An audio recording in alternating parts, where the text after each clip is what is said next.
નમસ્કાર મિત્રો, વલસાડ જિલ્લાના ધરમપુર નજીકના ઉગતા ગામે આવેલા ડુંગર પર જંગલી વૃક્ષ સાથે બનેવી અને સાડીની ફાંસો ખાધેલી હાલતમાં લાશ મળી આવતા ચકચાર મચી ગઈ હતી. બંને ગત શનિવારે ઘરેથી ગાયબ થઈ ગયા હતા. ઘટના સ્થળેથી 500 મીટરના અંતરે મૃતક યુવાનની કાર મળી આવી હતી.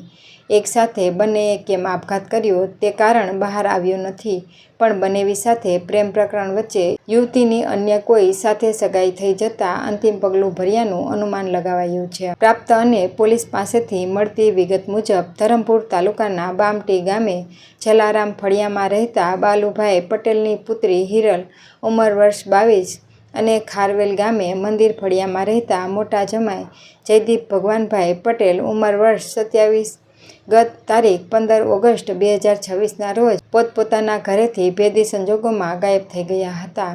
બંનેના પરિવારજનોએ શોધખોળ શરૂ કરી હતી. અનેક સ્થળોએ શોધખોળ કરવા છતાં કોઈ ભાળ મળી ન હતી. ગઈકાલે રવિવારે રાત્રે ઉગતા ગામે આવેલા ડુંગર પર જંગલ વિસ્તારમાં જંગલી વૃક્ષ સાથે બે યુવક યુવતી ફાંસો ખાધેલી હાલતમાં મળી આવ્યા બાદ લોકો દોડી ગયા હતા. એટલું જ નહીં, પણ ઘટના સ્થળેથી 500 મીટર દૂર અલ્ટો કાર મળી આવી હતી. ઉગતાના ડુંગર પર વૃક્ષ સાથે યુવક યુવતીની ફાંસો ખાધેલી હાલતમાં લાશ મળી હોવા અંગે જાણ થતાં ગુમ થનાર સાડી અને બનેવીના પરિવારજનો પહોંચી ગયા બાદ બંનેની ઓળખ કરી હતી. ધરમપુર પોલીસ પણ પહોંચી ગયા બાદ બંને લાશનો કબજો લઈ ધરમપુર સ્ટેટ હોસ્પિટલમાં મોકલી દીધી હતી. એક સાથે એક જ વૃક્ષ પર સાડી અને બનેવીની ફાંસો ખાધેલી હાલતમાં લાશ મળતા ચકચાર મચી હતી.